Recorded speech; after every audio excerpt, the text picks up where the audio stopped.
Welcome to USA Global TV and Radio, where our mission is to provide education, entertainment, hope, and inspiration. USA Global TV and Radio connects you with experts and audiences all around the world every single day to help you succeed in business and to live a richer life. Visit us at usaglobaltv.com to learn about career and life-changing training and mentoring programs like the Listening Mentor. Subscribe to our newsletter to stay informed about our special programs and offers. Discover how you can become a guest on one of our shows or a host or producer of a USA Global TV and Radio show of your very own. That's USA Global TV and Radio, where the doctor is always in.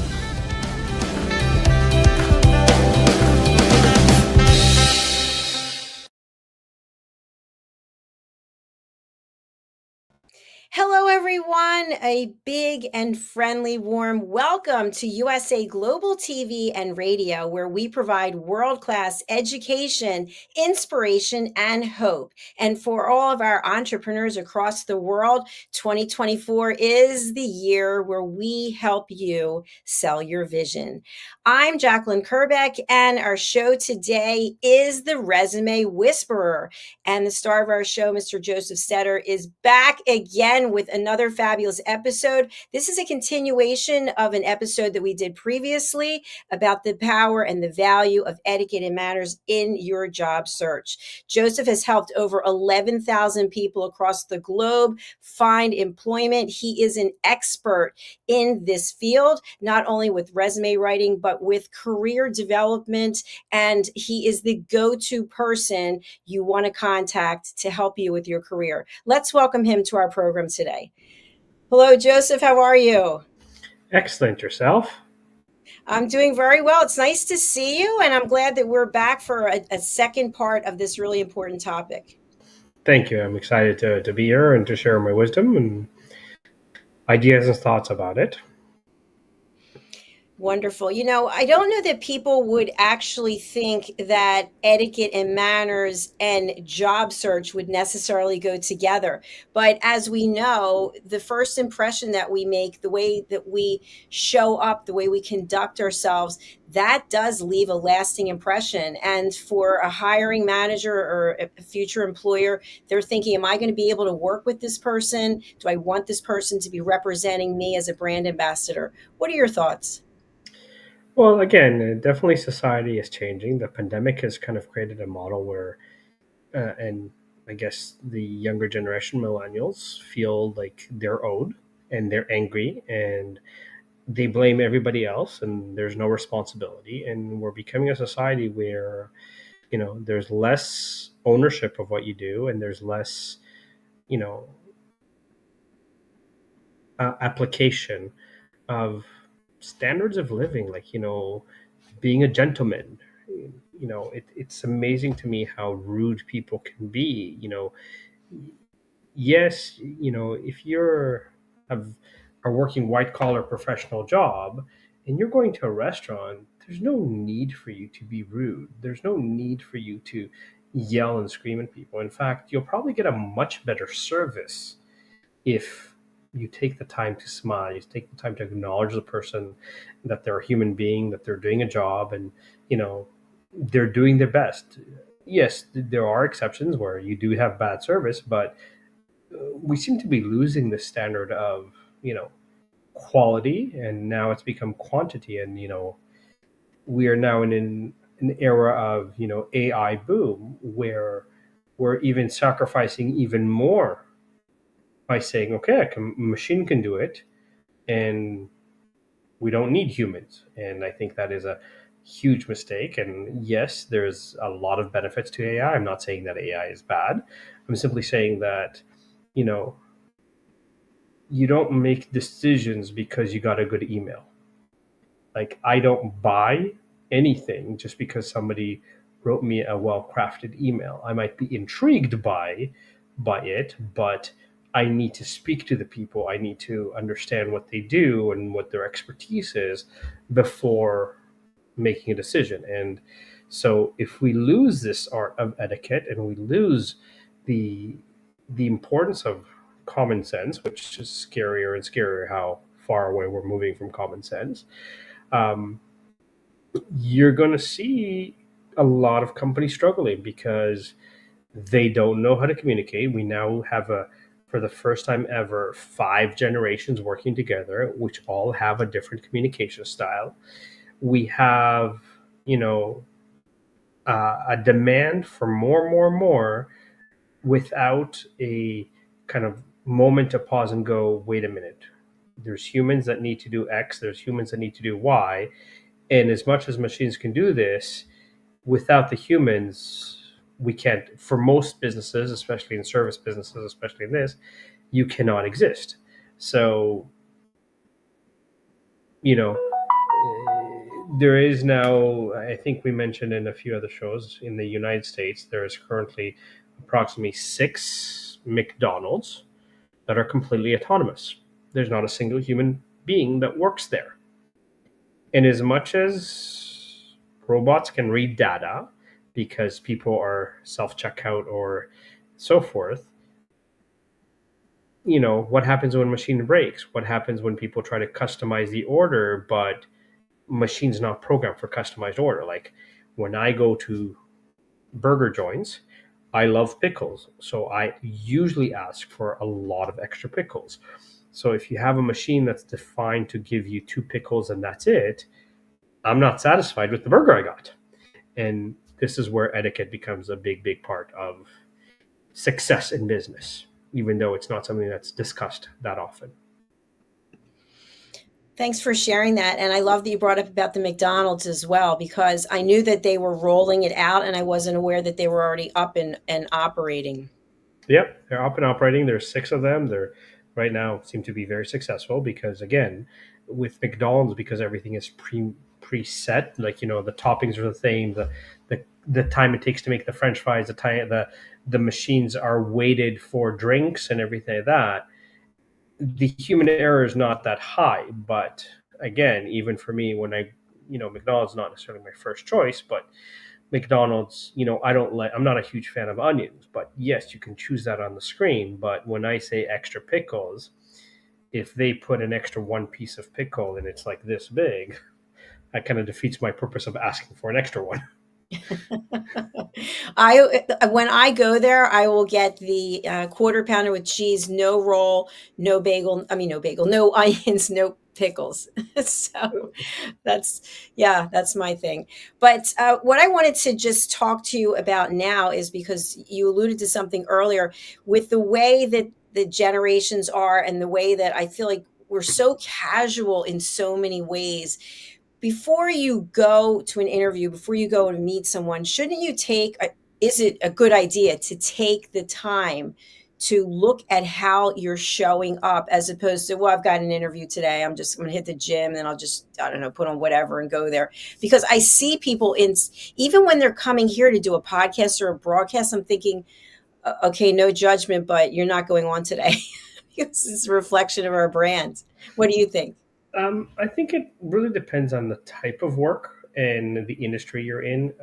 If someone's a graphic designer, people if you're showing up in a what we'll label as a creative outfit, it goes part and parcel because they want creativity from you. So if you're expressing it yourself, there is, I think in the previous episode or other episodes I've mentioned, like for example, it has become very commonplace that you have tattoos, and some tattoos like the semicolon, I know represent people that have had suicidal thoughts or ideation, and it's kind of I overcame and I support, and if you see it, I'm a voice for you.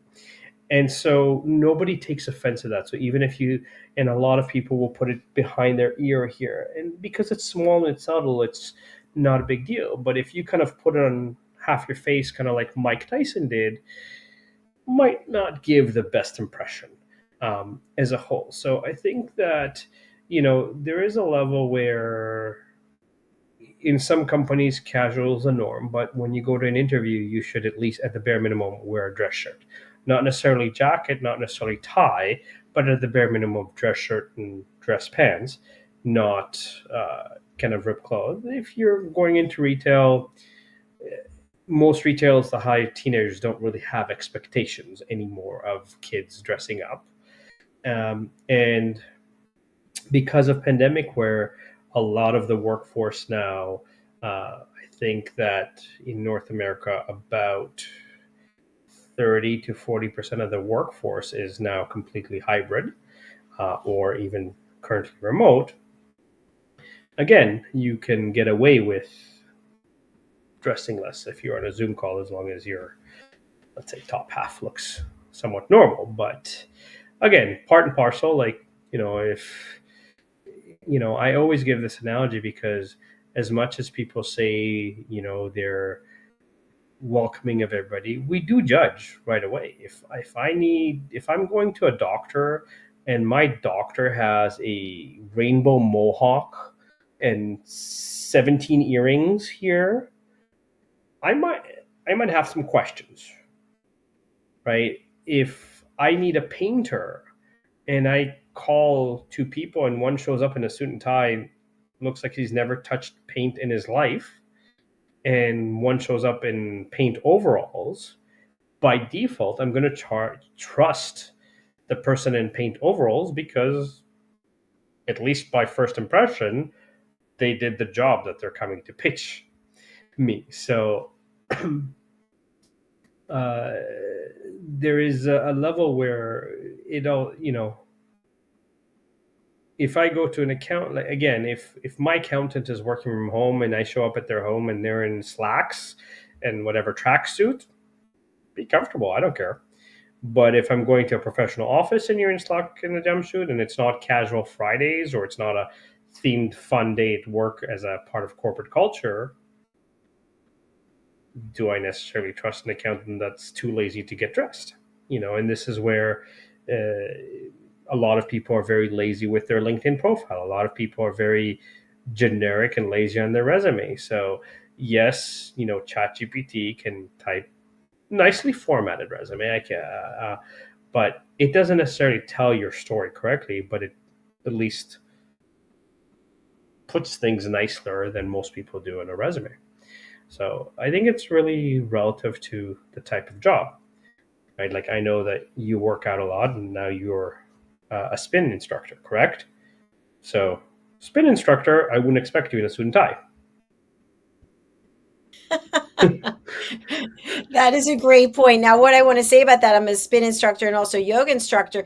So I was in workout clothes before. Now, if I showed up in the workout clothes, I don't think that would really be very appropriate for what it is I'm doing here. I don't think I'd be showing you respect and conducting myself in a way that is conducive to the brand. Now, if I'm going to teach spin class and I show up like this, then it's like, are you here to spin or what are you here to do? Right, and that's why I said I think there's a fine line where, if you watch the movie The Pursuit of Happiness, Will Smith was painting his apartment and his car got towed because he had too many parking tickets, and he ended up in jail. And he had the interview, and he showed up in kind of,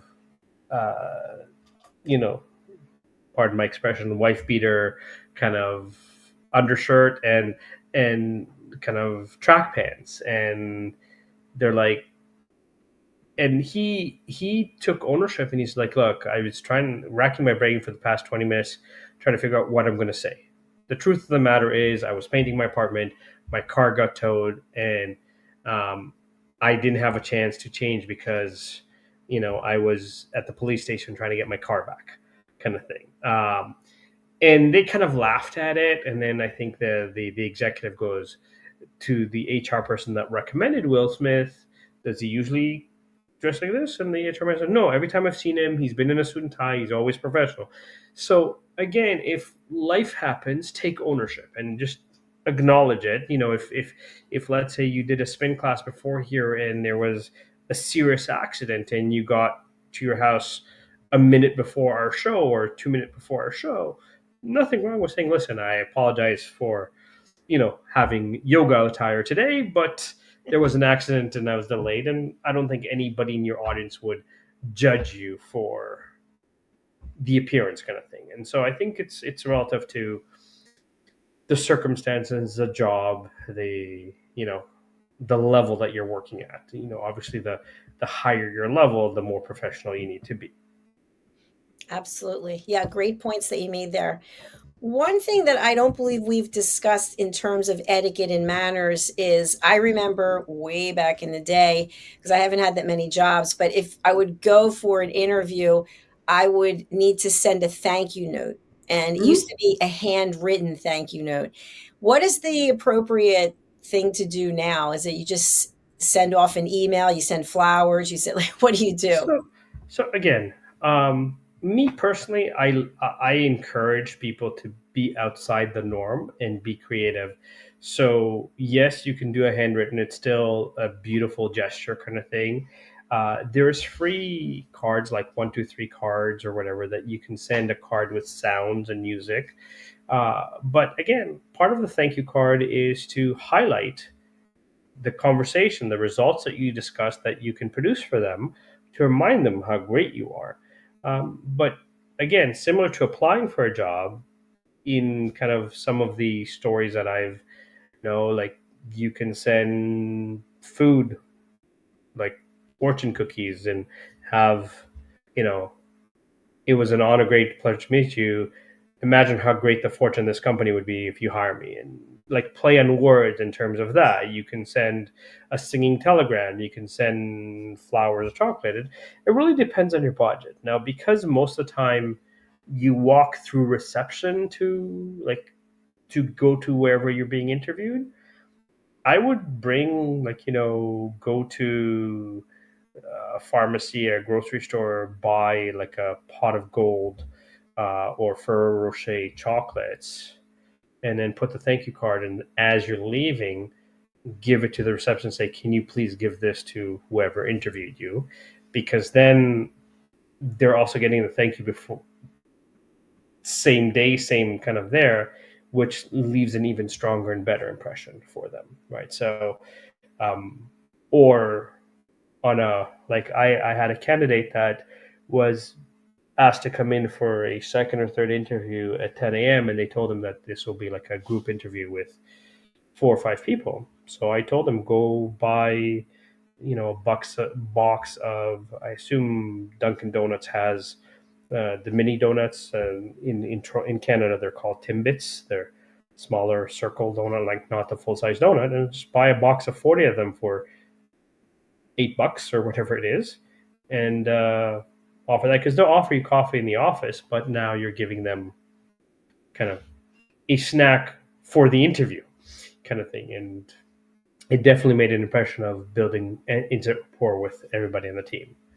because you're like, oh, okay, food is kind of in between interview questions, especially since there was a group of them, so they could eat when other people were asking the questions, kind of thing.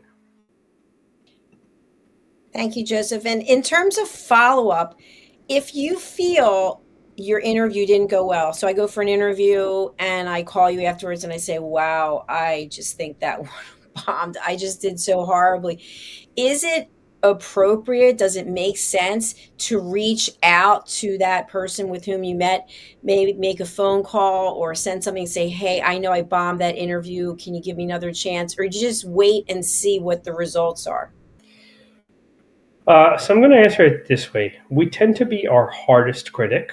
And so a lot of people that use the word suffer from perfectionism always undervalue how good they are or the contributions or the work or the interview itself and feel that they did horribly. If you follow my system, you cannot bomb an interview. It's really a matter of do they like you or not. There's no I bombed because there's a system, there's a structure, there's psychology, and I've designed a system that regardless of your communication style, my system works whether you do it left to right, right to left, top to bottom, bottom to top, middle left, right, right middle left. It doesn't really matter because the fundamentals of how the answer should happen will work out regardless of how you do it. And so I kind of give you the bone, you put on the spices, you put on the meat, and it doesn't really matter which meat you put on because it will all come out the same. And so there's a level where acknowledging that you're harsh on yourself could actually work in your interest because you're setting higher standards for yourself from the get-go and you're showing that. But again, keep in mind that unless you're applying somewhere extremely remotely, chances are there's 2 or 3 other candidates, and if they're and the executives might only book 1 interview per day. So waiting 2-3 days before follow-up is also giving them time to process information. But again, usually when I follow up, I kind of focus on here's the 2 or 3 key things that we talked about in terms of the contributions I can make and the ROI the company is going to get if they give me a chance to prove myself with them. At which point, again, the rest of the conversation, there's always going to be, oh, I could have said this or I could have added that. But from my experiences, what you might think is small and insignificant could be the most important thing to the company that's interviewing you. So there's a relative, you might not, or vice versa, kind of thing. So it's not a good or bad. It's not a right or wrong. It just is. Do you believe that it's truly fate that we end up where we're supposed to be? So if an interview doesn't go well, you weren't supposed to get that job? Or do you think it really has to do with the fact that it's just not a good match, not a good marriage? Look, I'm a strong believer in faith and that everything happens for a reason. And a lot of times when we're going through hardships, our question to whoever we believe in is why. Like in my case, God, why me, why now? And it's hard for us in the moment to understand it. But I can say to you that if it wasn't for my experiences, I probably would have never met my wife. I wouldn't have had the 2 beautiful kids that I have right now. And so, yeah, it hurts when things happen. Like in the last 6-7 months, I lost $170,000 in billables from recruiting because of things that made me go, did I just enter the twilight zone that people are rejecting like an increase in salary of half their salary? So somebody that's making 100 to go to 150,000 because the job title was incorrect or because they had to come into the office once a week. And I'm going, so you're making 120 and my client offered you 180 to come into the office once a week, and that was too much of a stress for you, that was too much of a bother, and you went through 4 interviews, you could not mention this in the first, second, or third interview. You had to wait till the offer was made to you, which makes me look like an idiot and makes the company frustrated that they've wasted so much time and energy because you can't fathom coming into the office once a week for a $60,000 raise. So there's a level where, again, or it's the wrong job title. Even if the company's put in writing that they want to train you and groom you into the job title that you wanted, because you don't know the industry and they've put it in writing in your contract, things like that. To me, like everybody has their own priorities, everybody has their own values, but it kind of, I sat there, went, what the, and then I realized, okay, you know what? I didn't ask this question and I haven't asked it. So that was a gap. And so it allowed me to reflect and bring back potentially things that made me successful before to create even better conversations. And might not be the money that necessarily could have paid some bills and so forth, but perhaps some of those conversations has led to me going, here's what I want to do. And now there's some very interesting kind of lines that I've put out there in terms of partnerships and joint ventures and working together that could become a lot more lucrative than the money I lost. You also have to understand that a candidate coming to a job is kind of like a marriage. There needs to be not only the technical background, but also a soft skills or character skills match and a cultural match. Just so using kind of differences in, let's say, someone who comes from China um, is taught as part of their culture to be very respectful and very quiet and, you know, polite and kind of do their job as they're told. Whereas in someone that, let's say, has a Middle Eastern background is very loud, very in your face, very direct. And again, just because they're loud doesn't mean you're in trouble. It's just the communication style. And there's a difference between the two. And so part of what I do is bridge that gap so that people that are applying from different cultures can also understand this is what you're going to get and this is the experience you're going to have. And so if that is preempted, I'll use that word, it's not a problem because people know what they're dealing with or what they're getting. And so I think we are now noticing that, you know, there are such big gaps in communication and such big conversations that, you know, kids are rude to their parents, kids are rude to their teachers, kids have a I don't care attitude. And so they're going to university and going, you owe me, I expect this, and how dare you give me work? And then they go into the workforce and are wondering why they're having a hard time getting a job or keeping a job. Excellent points that you made there. I want to go back to something that you said and also tie it to etiquette and manners and maybe a foreshadowing of what's to come. So I believe that every negotiation, both parties should walk away feeling like they were heard. And sometimes that means compromise. And so my question for you is, I've also heard people who feel that negotiations, you keep things back. You wait until you've come to an agreement and then you throw that curveball. So like what you just said about the person who didn't want to work from home or wouldn't come into the office that one day. I know of many people who will get into a negotiation and they allegedly have all the cards on the table, but then they don't. And then after they have a verbal agreement, when it comes to maybe putting something in a document or a contract, there are things in there that were not discussed. So how would you direct someone, a client of yours, if they were going for an interview and they have a whole long list of things that they really feel that they need, from a gym membership to whatever it might be, but they don't want to bring it all out because they're concerned they might not get the job or the offer, so they'll wait till they get it and then bring the things up?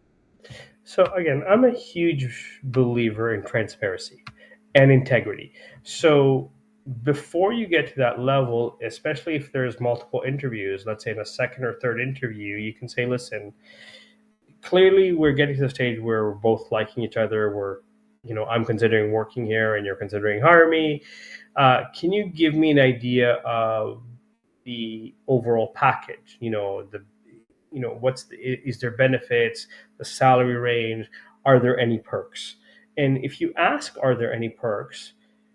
You've opened the door for them to say, we do this, this, and this, at which point you can ask, would you consider something like this?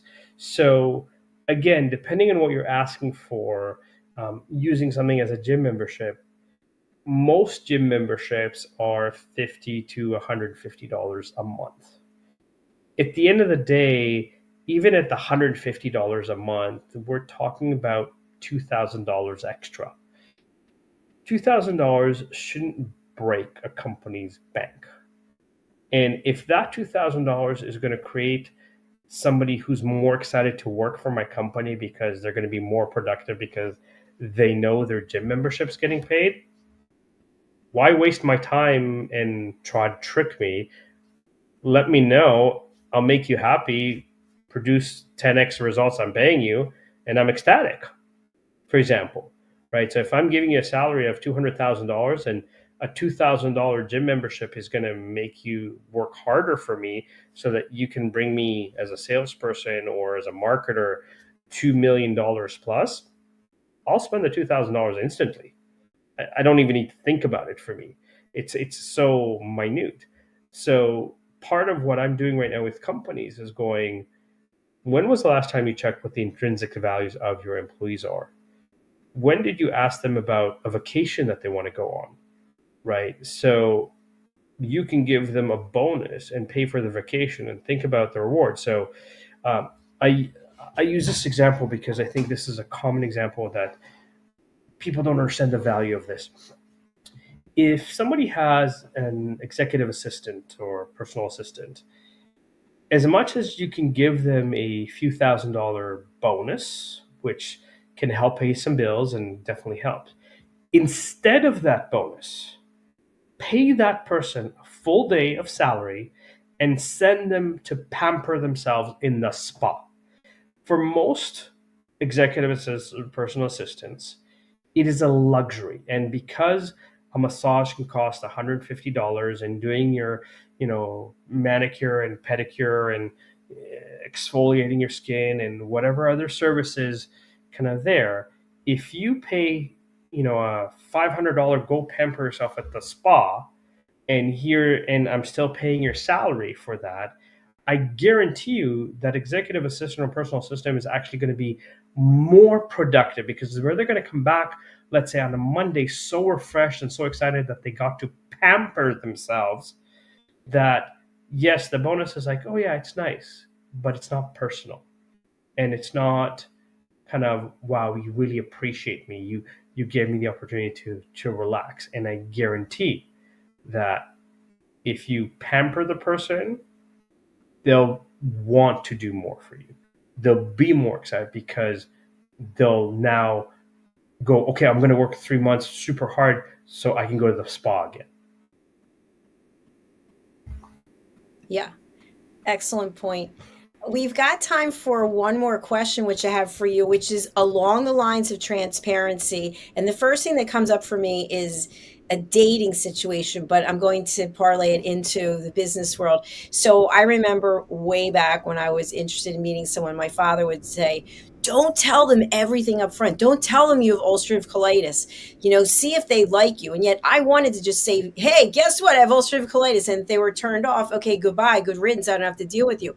So if you have a medical condition, do you bring it up? I know there's all kinds of laws that protect people. I wouldn't bring it up in the first interview, right? I would bring it up in the second or third interview from a perspective of,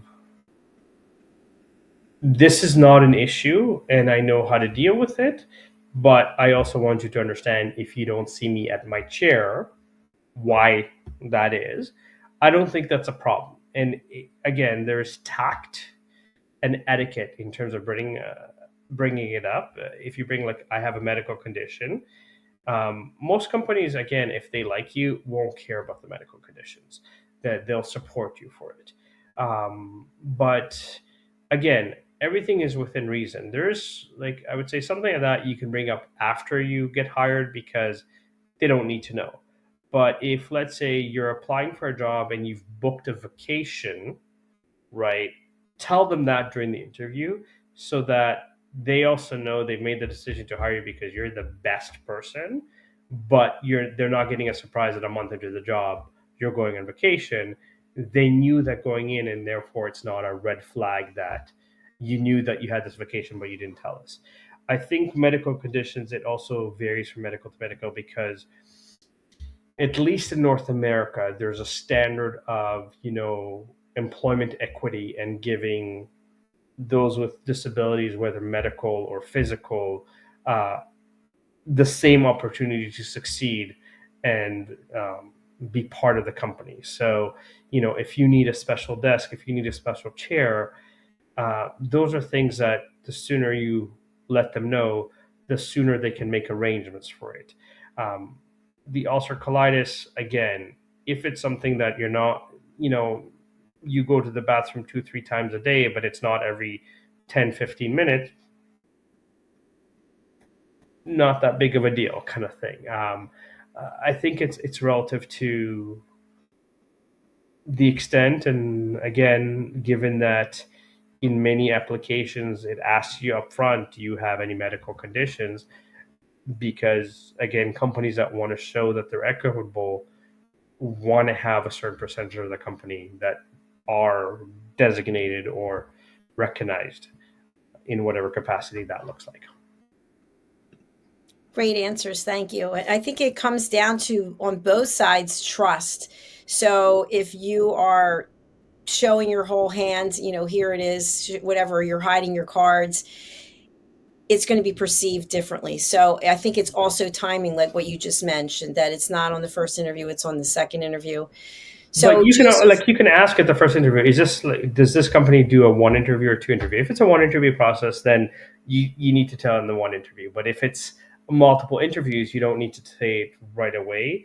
Yes, honesty is important, but your first interview is a feeling of, are you able to do the job? The second and third interview, you're getting into nitty gritties in more specifics. perfect. We are running out of time. Who is your best client and who would you like to contact you? We have your contact information here. People can just scan. Yeah, so I'm looking for people that, are frustrated at their job, feel that they've been passed on for promotions or for raises, people that know they can do more or have gifts in them but haven't been recognized yet. I predominantly work with white collar professionals because I want to highlight how great.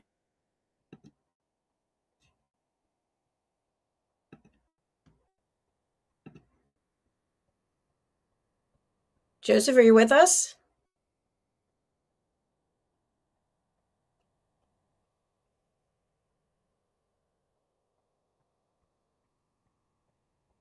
Well, thank you for being with us today. We really appreciate it. It's been wonderful having you here, and we'll look forward to having you back again for our next show next week.